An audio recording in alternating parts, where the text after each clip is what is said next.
మాట నెగ్గుతుందా? గ్రహబాధ విముక్తి అన్న మాటకు అర్థం ఏమిటో తెలుసా? గ్రహముల యొక్క పీడ కింది స్థాయికి వెళ్ళిపోతుంది. ఈశ్వరుడు పిలిచంటాడు, వాడిని నువ్వు బాధ పెట్టడానికి వీలు లేదు. ఇప్పుడు పాము కరవాలి వాణ్ణి చీమ కరుస్తుంది.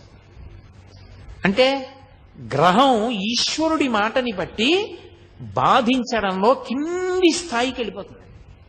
అప్పుడు అసలు మిమ్మల్ని బాధించినట్టు ఉండదు. పాము కరిస్తే పడినటువంటి బాధ వలన పోవలసిన పాపం చీమ కరిచిన బాధని పాము కరిచిన బాధతో సరిపెట్టి పోగొడతారు. కొంతమందిని చూడండి, కారాగారంలోంచి సత్ప్రవర్తన వలన విడుదల చేసేసామంటారు.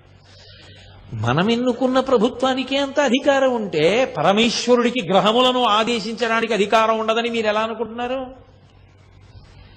అది గ్రహపీడా విముక్తి అంటారు దాన్ని. అది శని